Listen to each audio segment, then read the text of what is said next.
경험하는 삶이란 주제로 이제 세 번째 시간을 우리가 함께 하고 있습니다. 자, 여러분들 우리가 알고 있는 이스라엘의 왕이었던 사울 왕은 하나님의 기름 부음을 받은 그런 왕이었습니다. 자, 그러나 안타깝게도 이 사울 왕은 하나님과의 직접적인 관계가 아닌 사무엘이라는 제사장 또 선지자를 통해서만 하나님의 말씀을 전달을 받게 됩니다. 그러니까 스스로 직접적인 관계로 하나님과 관계를 맺는 것이 아니라 사무엘이라는 선지자에게 의존되어서만 하나님의 뜻을 전달받을 수 있었다는 것이죠. 자, 그래서 사무엘이 세상을 떠나게 되었을 때, 이 사울은 사무엘이 떠나니까 자신이 자기에게 주어진 일들을 어떻게 처리해야 되는지 이제 갈팡질팡을 하게 되어집니다. 자, 그래서 블레셋이라는 나라와 계속해서 전쟁을 치르게 되어졌는데, 블레셋이라는 나라가 군대를 모아가지고 이스라엘을 공격을 하려고 했을 때 사울은 이 일을 어떻게 대처해야 될지 이제 혼자서 그 문제를 해결하기가 너무 어려운 상황이 되어졌죠. 참으로 안타까운 일입니다. 블레셋에서 전쟁을 준비하고 그때서야 사울은 하나님께 묻기를 시작하지만, 그러나 사울은 하나님과 직접적인 관계를 맺지 못하다 보니까 하나님의 음성을 들을 수가 없게 됩니다. 자, 그래서 우리가 하나님과 우리가 실제적이고 개인적인 관계라는 것은 뭐 쉽게 그냥 어느 날 하루 아침에 되는 것이 아니라는 것이죠.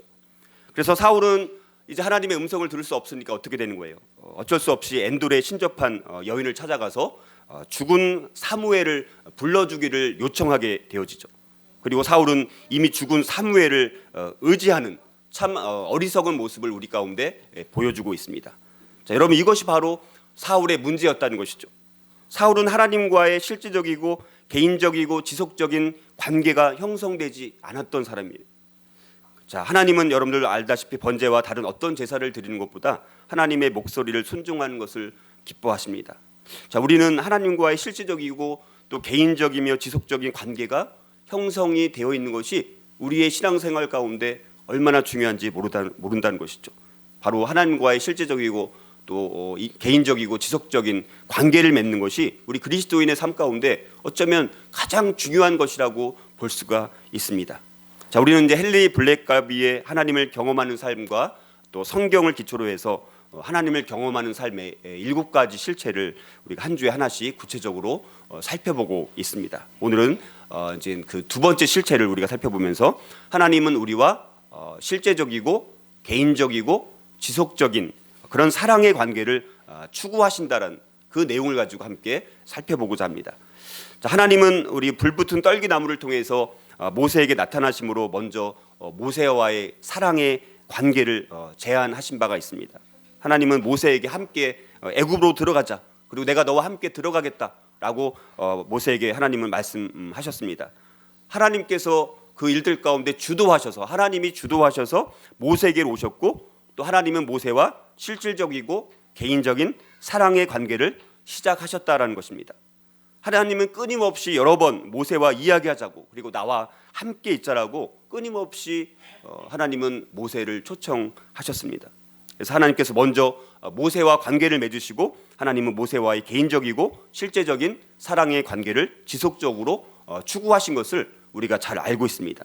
하나님은 마치 늘 친구와 이야기하는 것처럼 모세와 얼굴과 얼굴을 맞대고 아주 친밀한 관계를 너무 지속적으로 했던, 우리가 너무나 부러울 만큼 아주 그런 친밀한 하나님과의 그런 사랑의 관계를 맺고 있었던 것을 보게 됩니다. 그리고 하나님과 모세와의 그 관계는 바로 하나님의 사랑에 기초하고 있다는 것입니다.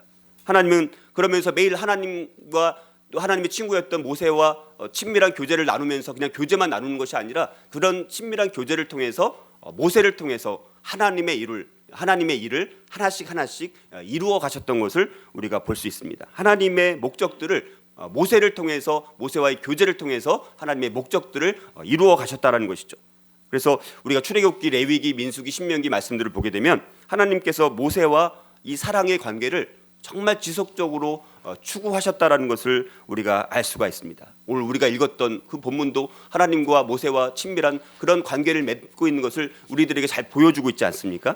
자, 그렇다면 우리가 하나님과 개인적이고 실제적이고 지속적인 이 사랑의 관계를 추구하려면 우리가 어떻게 해야 할지를 우리가 함께 살펴보고자 합니다. 첫 번째는요, 우리의 인생에 있어서 하나님과의 사랑의 관계가 가장 중요한 요소가 되어야 한다는 것이죠. 저와 여러분의 인생 가운데 하나님과의 그 사랑의 관계가 우리에게 가장 중요한 요소가 되고 있는가? 다른 그 어떤 것보다도 하나님과 사랑의 관계를 맺고만 있다면 나에게는 더 이상 필요한 것이 없습니다라고 고백할 수 있는 그런 삶을 우리가 살고 있는가라는 것입니다. 우리는 다른 어떤 것보다도 우리의 눈을 우리와 하나님과의 관계에 돌릴 수 있어야 하는 것입니다. 하나님은 우리와 하나님과의 그 관계를 바탕으로 우리를 통해서 하나님의 기뻐하시는 일을 해 나가신다는 것입니다. 그리고 하나님이 바로 저와 여러분을 하나님과의 사랑의 관계로 초청하시는 분이 바로 우리 하나님이시라는 것이죠.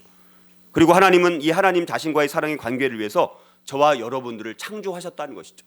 우리를 창조하신 목적 자체도 저와 여러분들과 사랑의 관계를 맺고 살아가기 위해서 우리를 창조하셨다라고 성경은 말씀하고 있습니다. 바로 이것이야말로 우리의 인생이 목적이 되어야 하는 것이죠. 자, 그런데 세상 사람들은 하나님을 어떻게 생각하냐면 접근 불가능한 존재, 그러니까 하나님을 멀리 계신 분, 아주 초월해 계신 분, 우리와 만날 수 없는 분, 자, 그렇게 생각하는데 여러분들 하나님의 가장 큰 특성이 뭐냐면 하나님은 매우 관계적인 분이라는 거예요. 사람도 어떤 사람은 일중심적인 사람이 있고 어떤 사람은 관계중심적인 사람이 있잖아요, 그렇죠? 근데 우리가 일중심적인 사람들은 어떤 것을 성취해내는 건 좋지만 관계가 깨지는 경우가 많습니다. 근데 하나님의 특성은 매우 관계중심적인 분이라는 거예요. 자, 그래서 특별히 하나님과 관계를 표현하는 최고의 방법이 있다면 뭐가 있을까라고 한번 돌아보면 특별히 예수님께서는 우리들에게 하나님을 뭐라고 부르냐면 우리 아빠, 아버지라고 부르라고 우리에게 그렇게 가르치신 바가 있습니다. 하나님은 우리에게 완전한 아버지가 되시는 분이에요. 하나님을 한마디로 표현한다면 정말 아버지와 같은 좋은 분이라는 것이죠. 이처럼 좋은 하나님 같은 분이 우리가 이 세상에 어떤 분이 계실까라는 것입니다. 그래서 예수님께서도 마가복음 14장 36절을 보면 이 좋으신 하나님을 뭐라고 부르냐면 아빠, 아버지라고 부르고 있습니다. 예수님도 하나님 아버지를 향해서 아빠, 아버지라고 부르고 있다는 것이죠. 그리고 로마서 8장 15절과 갈라디아서 4장 6절을 보면 우리가 하나님을 아빠, 아버지라고 부른다라고 말씀하고 있습니다. 여러분들, 아빠라는 호칭 앞에서 아이는 아빠에 대한 모든 권리를 갖고 있지 않습니까? 또 아빠는 그렇지만 아빠라는 호칭 앞에서 아빠는 아이에 대한 모든 책임을 지는 존재가 아빠라는 존재라는 것입니다. 아빠가 아이와 함께 있는 한 아이는 그 어떤 것도 걱정할 필요, 염려할 필요가 없다라는 것입니다. 그래서 우리가 아빠라는 호칭보다 더 좋은 호칭은 어쩌면 없을지도 몰라요. 우리 때문에 기쁨을 이기지 못하여 하시는 아빠, 어떤 경우에도 변함없이 잠잠히 우리를 사랑하시는 아빠, 우리로 인해 즐거이 노래를 부르시는 아빠, 그 하나님 아빠께서 우리와 지금 함께하고 계시고 우리와 친밀한 사랑의 관계를 맺고 싶어 하신다라는 사실입니다.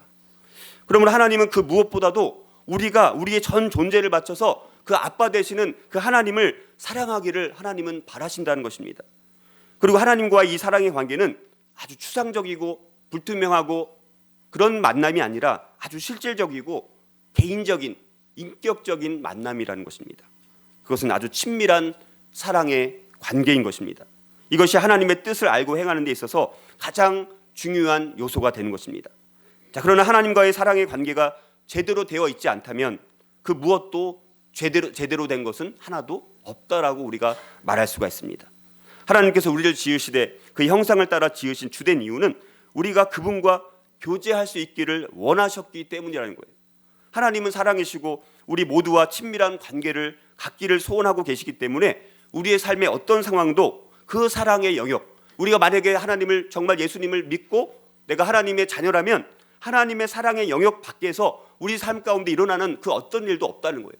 하나님의 사랑의 영역 안에서 모든 일이 일어나는 거예요. 때로는 우리가 고통을 받고 고난을 받고 즐거운 일도 경험하지만 그런 모든 것들이 하나님의 사랑이라는 그 영역 안에서만 이루어지기 때문에 하나님께서 우리를 끝까지 책임지시는 그런 책임 있는 아버지라는, 아빠라는 그런 인식이 우리 가운데 필요하고, 그것을 우리가 의지할 수만 있다면 우리의 삶에 어떤 고난과 어떤 환난이 올지라도 우리는 소망과 우리가 큰 힘으로 위안을 받으면서 살아갈 수가 있다는 것입니다. 저와 여러분이 만약에 예수님께 순종한다면 우리는 그것을 예수님을 사랑한다라고 우리가 표현을 할 수가 있습니다. 만약 우리가 하나님과의 관계를 설명하면서 우리가 이렇게 고백할 수 없다라면 우리는 다시 한번 우리 삶을 돌아봐야 돼요. 저는 제 목숨을 다해서 하나님을 사랑합니다.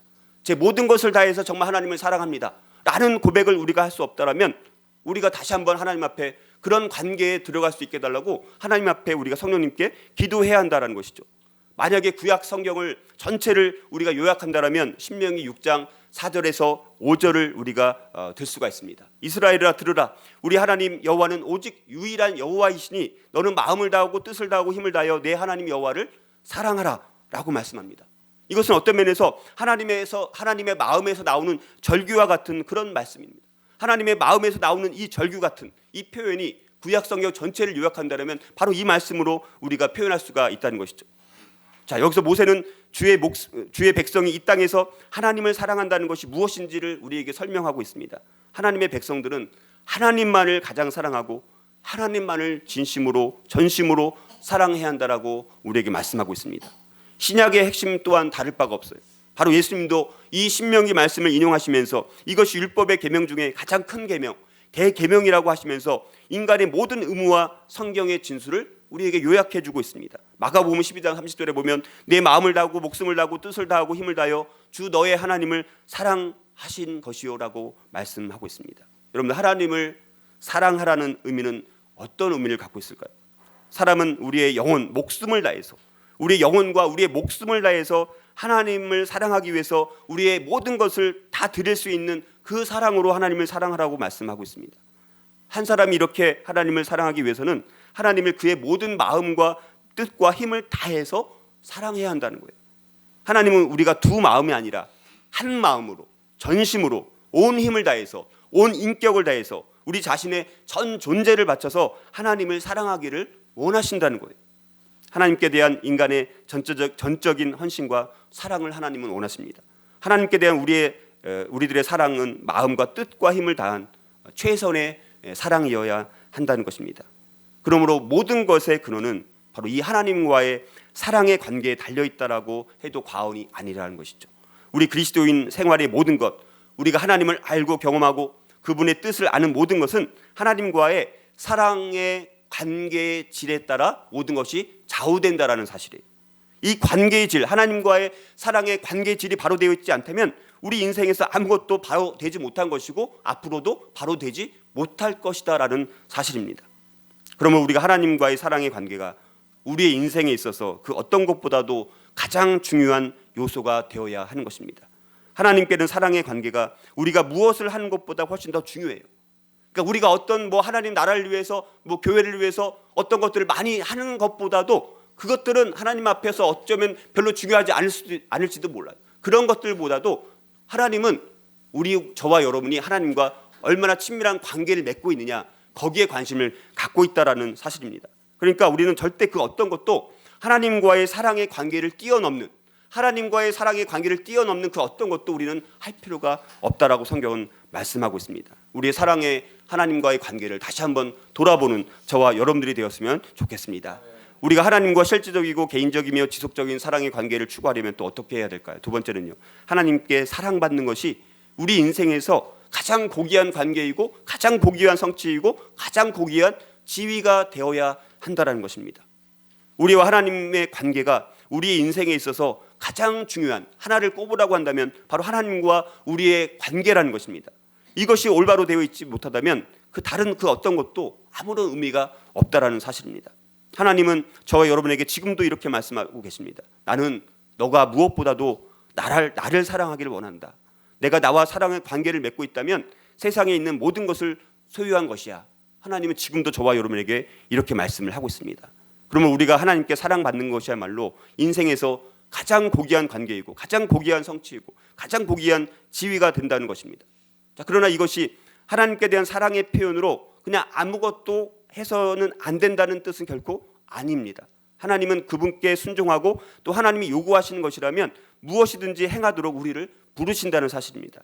그러면 우리가 우리 자신의 성취감을 위해서 무언가를 할 필요는 없던 거예요. 우리 자신의 성취감을 위해서 무언가를 할 필요가 없다는 거예요.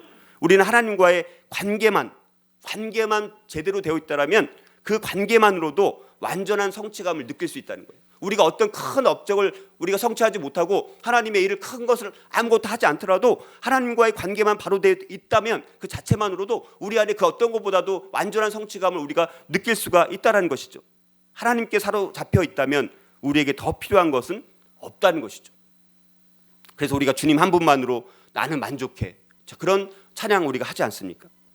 자, 우리는 예수님으로부터 사랑과 관심을 떼어놓는 많은 것들이 있지 않습니까? 우리 재산이라든가 재물, 집, 땅, 높은 지위, 존경, 권력, 명예, 또 명성, 인기, 사람들의 박수.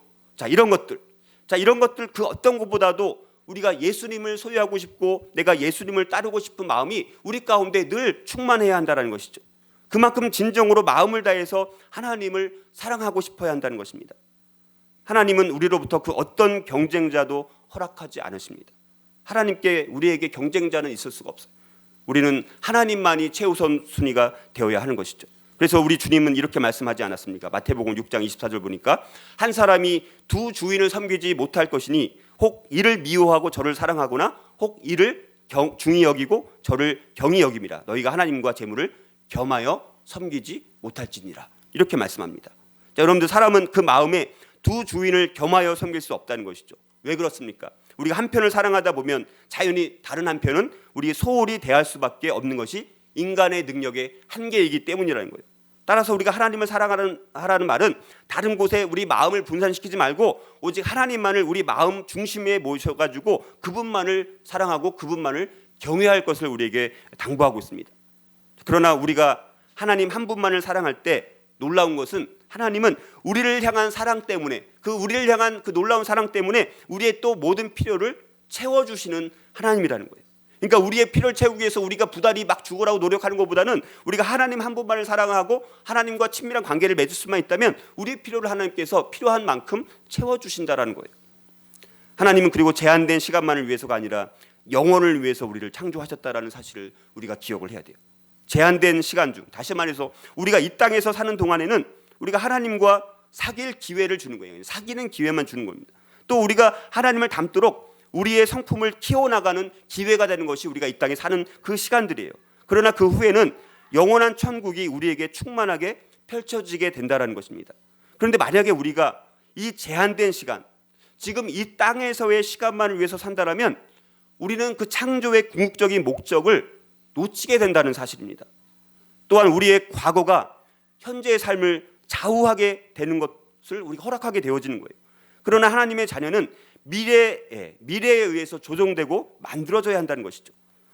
하나님은 이 땅에서 미래뿐만 아니라 영원한 미래를 위해서 현재라는 우리의 시간을 사용하셔서 우리를 다듬으시고 계속해서 빚어가시는 일들을 하나님은 하고 계신 거예요. 그래서 빌립보서 3장을 보게 되면 사도 바울도 미래에 집중하기 위해서 자기는 과거를 잊었다라고 고백합니다. 바울은 뒤에 있는 것, 과거를 잊고 앞에 있는 것을 잡으려고 미래를 향해서 달려갔다라고 말씀하고 있습니다. 바울은 위에서 부르신 부름의 상, 하늘의 상을 위해서 표대를 향해서 자기는 전진한다. 이렇게 우리에게 고백하고 있다는 것이죠. 그러므로 우리의 인생을 하나님의 목적에 맞추기 시작해야 합니다. 그분의 목적은 현재의 시간을 초월해서 영원에까지 이른다라는 사실입니다. 그러므로 우리의 인생과 우리의 시간과 우리의 재물 등을 영원히 남을 것에 투자를 해야 돼요. 지나가 버릴 것에 투자해버리는 그런 어리석음을 우리가 하지 말 것을 성경은 말씀하고 있습니다. 하나님이 영혼을 위해서 우리를 창조하셨음을 우리가 깨닫고 우리가 엉뚱한 곳에 투자하는 것이 아니라 하늘에 있는 것에 우리가 투자할 필요가 있다는 것이죠. 우리의 보화를 이 땅에 쌓아두는 것이 아니라 하늘에 쌓아둘 것을 우리에게 신신당부하고 계십니다. 하나님과의 사랑의 관계가 그토록 중요한 이유가 바로 여기에 있다는 것이죠. 하나님은 저와 여러분들을 사랑하십니다. 그분은 우리에게 무엇이 최선인지를 가장 정확하게 아시는 분이 우리 하나님이십니다. 오직 그분만이 우리의 인생을 가장 가치 있게 투자하게끔 인도하실 수 있다는 것이죠. 그러므로 우리 하나님께 사랑받는 것이, 하나님과 친밀한 관계를 맺는 것이 우리에게 가장 고귀한 관계고 성취고 지위가 되는 것입니다. 자, 우리가 하나님과 또 실제적이고 개인적이며 지속적인 사랑의 관계를 추구하려면 또 어떻게 해야 될까요? 세 번째는요, 항상 아버지 하나님과 교제함으로 하나님과 바른 관계를 가지고 있어야 돼요. 항상 하나님과 여러분들이 교제하고 있습니까? 얼마나 교제하고 있는지 모르겠어요. 하나님은 아담과 하와를 자신과의 사랑의 관계를 위해서 창조하셨어요. 하나님께서 아담과 하와를 창조하신 그 목적 제일 중요한 것은 교제하기 위해서. 그런데 아담과 하와는 죄를 짓고 나서 날이 서늘할 때 동산을 거니시는 하나님의 음성을 듣습니다. 자, 그런데 죄를 짓고 나니까 어떻게 된 거예요? 두렵고 창피해가지고 하나님을 피해서 숨게 됩니다. 우리는 이때 하나님께서 뭐라고 말씀합니까? 내가 어디 있느냐? 내가 어디 있느냐라고 물으시는, 여전히 아담과 하와를 향해서 사랑의 마음이 가득 찬 하나님의 마음을 우리가 느낄 수 있어야 돼요. 어쩌면 지금도 하나님은 저와 여러분들에게 너가 어디 있느냐라고 묻고 계실지 몰라요. 자, 인간이 죄를 지었을 때, 그런데 하나님은 사람들과의 사랑의 관계에 이상이 생겼으면 하나님께서 이제 아시게 됩니다. 여러분들, 죄라는 건 뭡니까? 하나님의 목적하신 바에서 떨어질 때를 말하는 것이 죄라는 거예요. 하나님을 관역 삼아야 될 믿음의 자리를 벗어나는 것이 죄라는 것입니다. 하나님의 법도를 지켜야 할 순종의 자리를 이탈하는 것이 죄라는 거예요. 죄라는 것은 관역에 명중하지 못하고 빗나간 것이 죄란 것입니다. 아담과 하와가 선악과를 따먹음으로 이 세상에 죄가 들어오고 독성이 들어오게 되었습니다. 그래서 마귀의 괴계에 인간이 빠지게 된 것이죠. 그래서 나무 사이에 숨게 된다는 거예요. 나무 사이에 숨었다는 것은 무슨 의미가 있어요? 하나님이 나를 인격이 아니고 그냥 나무로 봐주셔가지고 그냥 하나님께서 나를 보지 못하고 지나가시면 좋겠다라고 해서 나무 뒤에 숨은 거예요. 하나님께서 아담과 하와가 나무 뒤에 숨었다고 못 보십니까? 그건 아닌 거죠. 하나님은 다 보실 수 있는 분 아니십니까? 그래서 아담과 하와가 죄를 짓고 나서 자기 자신을 잃게 됐습니다. 하나님께서 아담을 창조하셨죠. 그러면 하나님이 없으면 아담은 아무것도 아닌 거예요. 우리에게도 마찬가지입니다. 아담의 고향은 어디입니까? 하나님이에요. 하나님. 우리를 만드신 분, 그래서 우리의 고향인 하나님, 우리를 만드신 분 하나님 앞에 갈 때, 우리가 하나님 앞에 서게 될 때, 하나님과 교제하게 될 때, 우리가 하나님과의 바른 관계에 있을 때, 그때 우리가 내가 어떤 존재라는 의미에 대해서 내가 그때 확실하게 알 수가 있게 되는 거예요. 그래서 우리가 죄인이라고 말할 때, 성경에서 우리를 죄인이라고 말할 때는 사람과 사람과의 관계에서 죄를 말하는 것이 아니라 바로 하나님과의 관계 속에서 죄인이라고 성경은 말씀하는 거예요. 하나님과의 관계가 우리가 벗어나 있으면, 관역을 벗어나 있으면 우리의 표적이, 우리의 타겟이 하나님을 향해서 표적을 맞춰야 되는데 다른 것을 향해 있으면 우리가 그때 죄인이라고 성경은 말씀을 하는 것입니다. 우리는 하나님 안에서 비춰질 때, 하나님 입장에서 하나님과 관계로부터 우리의 죄의 고백이 나올 수 있어야 되는 것이죠. 하나님의 창조의 목적은 하나님이 우리 인간 속에 들어와서 살기 위해서입니다. 우리 예수님께서 우리 마음, 저와 여러분들 마음에 들어가서 거기에서 집을 짓고 살아가는 것이 하나님의 목적이라는 거예요. 하나님이 우리 인간 속에 들어와서 하나님을 표현하는 것이, 그 속에서 하나님의 통치가, 다스림이 있는 것이 하나님께서 우리를 창조하신 관계를 맺는 목적이라는 거예요. 그것이 바로 교제라는 거예요. 그래서 여러분들, 그런 교제를 얼마큼 하고 있나요? 그러면 우리가 하나님과 바른 관계를 가지고 있는 한 우리는 항상 아버지 하나님과 교제하고 있는 거예요. 하나님과의 사랑의 관계를 기대하면서 하나님의 임재 가운데 있게 되는 거예요. 아담과 하와가 그렇지 못했을 때 문제가 생겼고 이상이 생겼습니다. 그래서 경건한 하나님의 사람들은 아침마다, 아니면 하루에 일정한 시간을 따로 떼어놓고 무슨 시간을 갖는 거예요? 그래서 경건의 시간을 갖는 거예요. 우리가 말하는 큐티라는 그런 시간들을 갖는 것 아닙니까?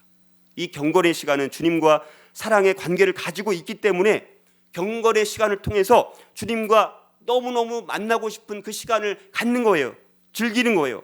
바로 거기서 우리는 주님과 시간을 보내는 것입니다. 그분과의 시간은 그분과의 관계를 더 진하고 더 깊이 있게 만들어주게 되는 것이죠. 경건의 시간을 갖는 것은 그분을 알고 사랑하기 때문이에요. 그래서 사도 바울은 고린도후서 5장 14절에서 그리스도의 사랑이 우리를 강권하시는도다. 그리스도의 사랑이 우리를 강권하시기 때문에 내가 아침마다, 아니면 하루에 일정한 시간을 떼어놓고 하나님과 교제하지 않고는, 하나님과 따로 경건의 시간을 가지 않고는 내가 참을 수 없는, 내가 견딜 수 없는 그런 영적인 갈망함이, 하나님과 교제하고 싶은 그 마음이 우리 가운데 얼마나 있느냐라는 것입니다. 두 사람이 사랑하게 되어서 교제하게 되고 데이트를 하게 될 때 그 두 사람이 데이트를 통해서 더 만나고 서로를 향해서 더 알아갈 수 있습니다. 그러나 그 두 사람이, 사랑하는 두 사람이 서로 더 알아가기 위해서만 만나는 건 아니죠. 그냥 그 두 사람이 같이 있는 시간 자체가 너무 행복하고 너무나 즐겁기 때문에 두 사람이 데이트를 하는 것 아닙니까? 마찬가지로 우리가 하나님과도 마찬가지죠. 하나님과 우리가 경건의 시간을 갖는다는 것은 내가 하나님을 더 알아가는, 물론 그런 목적도 있겠죠. 말씀을 좀 보고 하면 하나님을 더 알아갈 수 있습니다. 그러나 그 자체가 목적이 아닌 거예요. 그냥 하나님과 함께 있는 시간이 너무 즐겁고 하나님과 함께 있는 시간이 나에게 가장 행복하고 하나님과 함께 있는 시간이 나에게 가장 큰 만족이 되니까 그냥 그것 때문에 우리가 경건의 시간을 갖는 거예요. 그러다 보면 하나님과 더 깊은 사귐이 되고 그것이 또 그것을 맛을 들이게 되면 더 하나님과 더 깊이 사귐을 갖고 싶은 그런 것들이 우리 경건의 시간을 통해서 쌓여질 때 그것을 통해서 하나님과 얼마나 바른 관계를 갖게 되어지고 하나님의 뜻을 우리가 얼마나 더 알 수 있겠습니까? 친구와 같은 모세가 하나님과 대면했을 때 얼굴과 얼굴을 맞대고 대면한 것처럼 그렇게 친밀한 관계를 맺었던 것처럼 우리도 하나님과 그렇게 교제함을 통해서 하나님과 바른 관계를 통해서 하나님의 마음을 알고 그럼 내가 오늘 무엇을 해야 될지 우리가 알 수 있게 된다는 거예요. 저 여러분들이 항상 하나님과 이런 교제함을 통해서 하나님과 바른 관계를 가지고 있을 때 그때 우리가 하나님을 경험하는 삶이 우리 가운데 날마다 경험되어질 수 있다는 것입니다. 우리가 하나님과 실제적이고 개인적이며 지속적인 사랑의 관계를 추구하려면 또 어떻게 될까? 네 번째는요, 하나님이 항상 이 사랑의 관계에서 먼저 주도권을 잡으셔야 하고요, 우리는 그것에 응답해야 합니다. 우리가 주도권이 있다는 것이 아닙니다. 하나님이 주도권을 갖고 계세요. 우리의 삶의 자리에서 날마다 우리는 주도권을 하나님께 이양하는 훈련을 해야 돼요. 내가 주도권을 갖는 순간 내 방식대로, 내 뜻대로, 내 욕심대로 하게 되어 있다는 것이죠. 우리가 하나님과의 사랑의 관계에서 기억해야 할 것은 하나님이 항상 이 사랑의 관계에서 주도권을 잡으신다는 거예요. 우리가 하나님을 경험하려면 하나님께서 주도권을 잡으시고 우리에게 오셔야 돼요. 이것이 성경 전체가 증거하는 내용이라는 거예요. 예를 들면 하나님께서 아담과 하와라든가 노아, 아브라함, 모세, 선지자들, 제자들 또 바울을 찾아오셨죠. 그런데 자연적인 상태의 인간은 본질상 결코 스스로 하나님을 찾지 않게 되어 있습니다.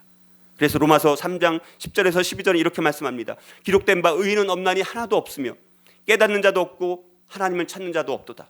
다 치우쳐 함께 무익하게 되고 선을 행하는 자도 없나니 하나도 없도다라고 말씀을 하고 있습니다. 여러분들 이 말씀을 보면 몇 사람이나 스스로 의롭다고 하십니까? 이 말씀에 의하면 몇 사람이나 영적인 것을 스스로 이해한다라고 말씀하고 있습니까? 이 말씀에 의하면 몇 사람이나 하나님을 스스로 찾는다라고 말씀을 하고 있습니까? 이 말씀에 의하면 몇 사람이나 스스로 선행을 한다라고 말씀하고 있습니까? 성경은 한 사람도, 단 한 사람도 예외 없다라고 성경은 말씀하고 있습니다. 그만큼 죄가 우리에게 너무나 큰 영향을 끼쳤기 때문에 아무도 스스로 하나님을 찾지 않는다라고 성경을 말씀합니다. 그러면 우리가 하나님과 하나님의 아들과 관계를 가지려면 하나님께서 그 관계의 주도권을 잡으셔야 돼요. 이것이 바로 하나님이 하시는 일이라는 것입니다. 그런데 하나님께서 우리의 인생에 집중하시는 사랑은 아주 세세토록 있는 사랑이라는 거예요. 굉장히 놀라운 사랑입니다. 예레미야서 31장 3절을 보니까 옛적에 여호와께서 나에게 나타나사 내가 영원한 사랑으로 너를 사랑하기에 인자함으로 너를 이끌었다 하였노라. 우리에게도 동일하게 말씀합니다. 그리고 호세아 11장 4절도 이렇게 말씀합니다. 내가 사람의 줄 곧 사랑의 줄로 그들을 이끌었고 그들에게 대하여 그 목에서 멍에를 벗기는 자 같이 되었다라고 말씀하고 있습니다. 하나님의 놀라운 그 사랑을 인해서 우리를 그 하나님께로 우리를 이끄셨다라는 것입니다. 우리가 하나님의 친구가 아닌 원수가 되었을 때에도, 우리가 하나님과 정말 관계가 멀어져서 연약했을 때에도, 우리가 하나님 앞에 죄인 되었을 때에도 하나님이 그 놀라운 사랑의 줄로 그리스도의 십자가의 구속의 사랑으로 우리를 여기까지 이끄셨다라는 사실입니다. 우리를 위해서 독생자를 주시기까지 우리를 사랑하셨다는 것입니다. 하나님을 경험하고 그분의 뜻을 아는 데 있어서 우리가 든든한 닻을 내리려면 우리를 향한 하나님의 사랑에 대한 절대적인 확신이 우리 마음 가운데 있어야 돼요. 하나님이 나를 정말 책임지고 사랑하신다라는 그 사랑에 대한 절대적인 확신이 없으면 우리의 삶이 불안하게 되어 있습니다. 저 여러분들이 하나님의 사랑에 대해서 얼마큼 절대적으로 확신하고 있습니까? 우리는 하나님이 우리를 사랑하기로 결정하신 것을 깨닫고 있지 않습니까? 만약 그렇지 않았다면 우리는 결코 그리스도인이 될 수 없었을 것입니다. 우리를 부르셨을 때 하나님께서는 무언가 계획을 갖고 우리를 부르셨다는 사실이죠. 그분이 바로 우리 인생에 어떤 일을 벌이기 시작했다는 거예요. 우리가 구원받았다라는 것 그 자체가 우리 인생을 향해서 하나님께서 어떤 일을 이미 펼치고 계신다라는 사실입니다. 그런데 우리가 어떻습니까? 그 하나님께서 우리를 부르신 목적이 있는데 그 부르신 목적도 모르고 우리를 통해서 어떤 일을 하기를 원하시는데도 그 일이 뭔지도 모르고 살아간다라면 우리 인생이 너무나 불쌍한 거예요. 우리 교회 다니는 의미 아무것도 없을 수도 있다라는 거예요. 그리고 하나님께서 우리가 이해할 수 있도록 하나님께서 우리의 마음의 문을 열기 시작해서 그리스도를 우리 마음의 중심으로 받아들이고 내가 그리스도와 더불어서 함께 살아가는 것이 내 인생에 가장 중요한 것이라고 우리가 고백하고 우리가 살아가는 존재가 저와 여러분들 아닙니까? 하나님께서 우리를 하나님께로 이끄셔 왔습니다. 그래서 하나님과의 사랑의 관계가 발전하는 단계를 보니까 이렇게 됩니다. 먼저 하나님은 사랑이시기 때문에 우리를 선택하십니다. 그냥 사랑 때문에 우리를 선택하시는 거예요. 다른 목적이 없어요. 사랑 때문에. 하나님이 그분의 사랑을 우리에게 보여주십니다. 그리고 하나님이 어떤 분인지를 우리에게 보여주셨습니다. 그리고 하나님이 우리 인생에 역사하시는 데 응해서 우리 인생에서 원하시는 일을 하시도록 하나님께서 우리를 초대하시지 않았습니까? 하나님께서 마지막 우리 인생에 들어오셔서 우리와 그리고 교제를 날마다 나누십니다. 이런 것들이 동시에 일어나는 것도 때로는 있지만 한 가지 확실한 건 뭡니까? 하나님이 먼저 주도권을 잡으시고 우리는 거기에 반응한다라는 사실입니다. 여전히 하나님은 그 이 사랑의 관계에서 먼저 주도권을 잡고 계십니다. 우리는 그냥 그 하나님 앞에 네, 저도 하나님 사랑합니다 라고 응답하면서 하나님의 일에 동참하기를 원합니다. 내 모든 삶을 하나님께 조정하겠습니다. 하나님이 말씀하시면 순종하겠습니다 라는 반응만 갖고 나갈 수만 있다면 하나님은 저와 여러분들을 더 하나님의 특별한 일들을 위해서 사용하시게 될 것입니다. 마지막으로 우리가 하나님과 실제적이고 개인적이며 지속적인 사랑의 관계를 추구하려면 또 어떻게 될까요? 다섯째, 하나님과 맺는 실제적이고 개인적이며 지속적인 사랑의 관계를 통해서 하나님 나라를 이루어 나가야 돼요. 단순히 그냥 교제만 하는 것이 목적이 아닙니다. 그런 교제를 통해서 결국 하나님께서 펼치시는 게 뭐예요? 하나님 나라를 이루어 나가시는 거예요. 하나님이 우리와 맺고자 하는 관계는 굉장히 사실적이고 개인적인 거예요. 하나님은 어딘가 멀리 계시고 우리의 매일매일 생활에는 관심이 없는 그런 분이 아니라는 거예요. 하나님은 성경을 보면 아담과 하와, 또 노아, 아브람, 하갈, 모세, 솔로몬, 이사야, 12제자 이런 사람들, 요한 이들과 더불어서 굉장히 사실적이고 개인적이고 실제적인 관계를 가졌다는 거예요. 창세기로부터 요한계시록까지 우리가 쭉 보게 되면 우리는 하나님의 사람들과 굉장히 실제적이고 아주 개인적이고 지속적인 그런 관계를 맺고 계셨던 것을 우리가 볼 수 있습니다.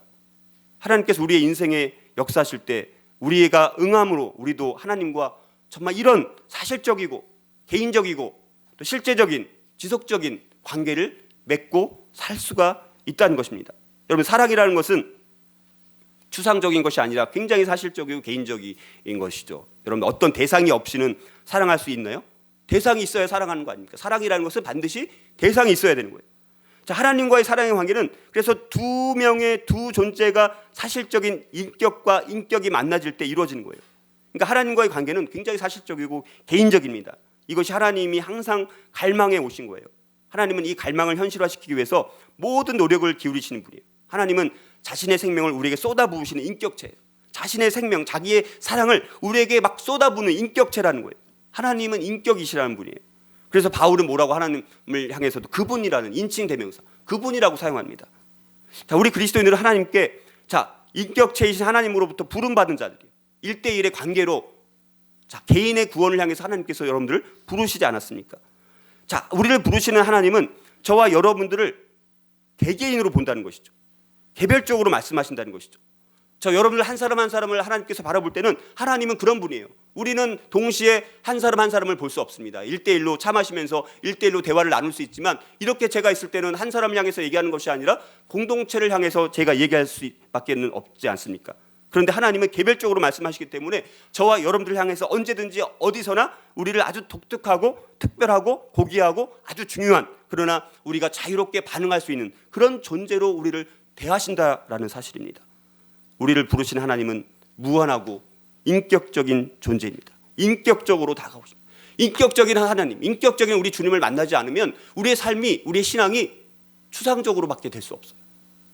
그러므로 부름받은 우리는 하나님께서 개개인으로 우리를 거명하고 있고 그분과의 관계로 우리를 초대하고 계시는 거예요. 그래서 이사야 43장 1절을 보니까 내가 너를 지명하여 불렀다. 내가 너를 지명해서 특별한 존재로, 특별한 관계로 너를 지명해서 불렀다라고 성경은 말씀하고 계십니다. 창조주 하나님께서 저와 여러분들을 특별한 사랑을 가지고 특별한 목적을 위해서 특별한 관계로 부르셨다는 사실입니다. 그러면 우리는 친밀한 관계로서 하나님께 알려진 바 된 것, 창조주 그 하나님 앞에 내가 알려지고 내가 지명받았다라는 그 사실만 가지고도 내가 전율을 느낄 수 있을 만큼 하나님 앞에 감사를 우리가 할 수가 있어야 한다라는 것이죠. 그런데 만약 어떤 이유에서인지는 모르지만 하나님과 여러분의 관계가 만약에 사실적이고 개인적이며 실제적이었던 그런 경험을 아무리 생각해도 생각해낼 수 없다면 어쩌면 하나님과 여러분의 관계를 시간을 두고 다시 심각하게 점검해 보아야 하는 것입니다. 여러분들은 하나님과 여러분들 신앙생활을 하면서 그냥 이렇게 교회만 나오고 혹시 하나님과 내가 정말 친밀하고 사실적이고 개인적이고 실제적이었던 지속적이었던 그런 경험 내가 있나 스스로 한번 물어보시기 바랍니다. 그런 것이 없다면 다시 한번 하나님과의 관계에 대해서 돌아보고 만약에 그런 것이 한 번도 경험이 없다면 어쩌면 우리가 교회는 10년 20년 다녔어도 우리 예수님을 나의 구주와 주님으로 영접하지 못하고 내가 하나님의 진짜 자녀로서 어쩌면 내가 살아가고 있지 못한 그런 상황일지도 모른다는 것이죠. 그러면 우리가 하나님을 경험하기 위해서는 먼저 그 구원의 문제가 하나님과의 관계가 온전히 회복될 때 그때로부터 우리가 시작이 되는 것입니다. 하나님은 굉장히 실제적인 분이십니다. 하나님은 성경에 분명히 그렇게 계시되었고요. 오늘도 여전히 아주 실제적인 하나님이십니다. 광야에서 이스라엘 민족에게 만나와 메추라기와 물을 주신 하나님은 굉장히 실제적인 하나님이셨습니다. 이스라엘 백성들의 필요를 만나를 주시고 메추라기를 주시고 물을 필요에 따라서 주셨습니다. 얼마나 실제적인 하나님이신지 모릅니다. 오늘 읽은 시내산에서 40일을 있었던 모세에게도 하나님은 굉장히 개인적으로 실제적으로 만나 주셨던 하나님이십니다. 5천 명의 군중을 먹이신 예수님께서도 굉장히 실제적인 분이셨습니다. 성경에 계시던 하나님은 사실적이고 개인적이고 실제적인 하나님이십니다. 우리의 인생과 사역에 있어서 가장 중요한 것은 하나님의 지속적인 임재. 우리가 얼마나 하나님의 지속적인 임재를 경험하느냐, 그것이 우리의 인생과 신앙생활에서 가장 중요한 것이죠. 그런데 불행히도 많은 경우 우리는 하나님을 우리 인생의 한 고립된 영역으로 제한시키는 거예요. 하나님을 제한시킵니다. 하나님이 우리를 제한시킬 수는 있지만 우리가 하나님을 제한시킬 수는 없습니다. 그래서 우리는 언제든지 필요할 때만 하나님을 찾아요. 필요할 때만. 내가 고난 환난이 올 때만 하나님을 찾아요. 내가 도움이 필요할 때만 하나님을 찾는 경향이 우리 가운데 얼마나 많이 있는지 몰라요. 그런 것은 하나님의 말씀에 정반대되는 우리의 신앙의 행태라는 것입니다. 하나님이 이 세상에서 여전히 역사하시고 일하시는 하나님이십니다. 저와 여러분들을 통해서 하나님의 뜻을 이루시기 위해서 오늘도 하나님은 저와 여러분들을 여전히 하나님의 일하심 가운데 초청하고 계신 하나님이라는 것이죠. 우리가 하나님의 나라를 이루어 나가기 위해서는 하나님의 그 관계 가운데 우리가 늘 지속적인 사랑의 관계를 우리가 통할 때만 그때 하나님의 통치가 우리 가운데 임하게 되는 것이고 그때 우리가 하나님 나라를 이루어 나가는 하나님의 도구로 우리가 쓰임받게 되는 것입니다. 지금까지 살펴본 것처럼 하나님을 경험하는 삶의 7가지 실체, 두 번째는 하나님은 우리와 실질적이고 개인적이며 지속적인 사랑의 관계를 추구하신다라는 사실입니다. 그러면 우리는 하나님을 경험하는 삶, 하나님과 동행하는 삶이 굉장히 실제적인 거다라는 것을 발견하고 그것을 우리가 경험하고 날마다 그것을 누릴 수 있어야 돼요. 하나님은 여러분 한 분 한 분 그리고 우리의 가정, 교회 그리고 다른 사람들의 관계에서 그 하나님과의 관계를 통해서 실제적인 놀라운 변화를 만들어 가실 수 있는 분이십니다. 우리는 하나님을 경험하기 위해서 먼저 하나님을 대면하는 시간들을 가져야 돼요. 하나님은 저와 여러분들에게 이런 실질적이고 개인적이며 지속적인 사랑의 관계를 맺기를 원하시는 분이십니다. 관계는 주님의 음성을 듣는 데 있어 가장 중요한 거예요. 우리가 하나님의 음성을 어떻게 듣습니까? 관계가 되어 있지 않으면 하나님의 음성을 들을 수가 없는 것이죠. 하나님은 전능하신 하나님일 뿐만 아니라 인격적인 하나님이시기 때문에 우리가 그분과 대화를 나눌 수 있고 인격적인 교제를 할 수 있는 그런 분이라고 성경은 말씀하고 있습니다. 그래서 어떤 19세기 말의 위대한 신학자였던 빌헬름 헤르만이라는 사람은 하나님과 인격적인 교제, 하나님과 인격적인 교제가 그리스도인의 표지가 된다 이런 이야기를 합니다. 만약에 저와 여러분들의 삶 가운데 하나님과의 인격적인 교제라는 것을 내가 표현하지 못하고 경험하지 못하고 말할 수 없다라면 그건 그리스도인이 아닐지도 모른다는 거예요. 그래서 우리가 진정한 그리스도인으로 보는 사람은 이런 사람이라는 거예요. 하나님이 예수 그리스도 안에서 그에게 자신을 계시해 주셨다고 믿을 만한 충분한 증거가 있어야 하고 그렇게 자신을 나타내 주신 하나님과의 교제로 인해서 지금 내면 생활이 새로운 성품을 입고 있는 중인 사람, 그 사람이 그리스도인이라고 성경은 말씀합니다. 주님은 지금도 저와 여러분들에게 나에게로 나오라고 말씀합니다. 나와 정말 실질적이고 개인적이고 지속적인 관계를 맺자. 여전히 하나님은 지금도 이 순간 저와 여러분을 초청하고 계시다는 거예요. 그래서 이사야서 52장 2절 3절을 보니까 너희가 어찌하여 양식이 아닌 것을 위하여 은을 달아주며 배부르게 하지 못할 것을 위하여 수고하느냐. 내게 듣고 들을지어다. 그리하면 너희가 좋은 것을 먹을 것이며 너희 자신들이 기름진 것으로 즐거움을 얻으리라. 너희는 귀를 기울이고 내게로 나와 들으라. 그리하면 너희의 영혼이 살리라 라고 말씀하고 있습니다. 인격적인 관계를 맺는 거예요. 너희들이 나와 인격적인 관계를 맺고 나와 실제적이고 개인적이고 지속적인 관계를 맺고 있다라면 그리하면 너희 영혼이 살리라라고 말씀하고 있습니다. 그 초청 앞에 우리가 반응함으로 인해서 우리 영혼이 날마다 풍성하게 살아나는 역사가 있기를 주의 이름으로 축복합니다.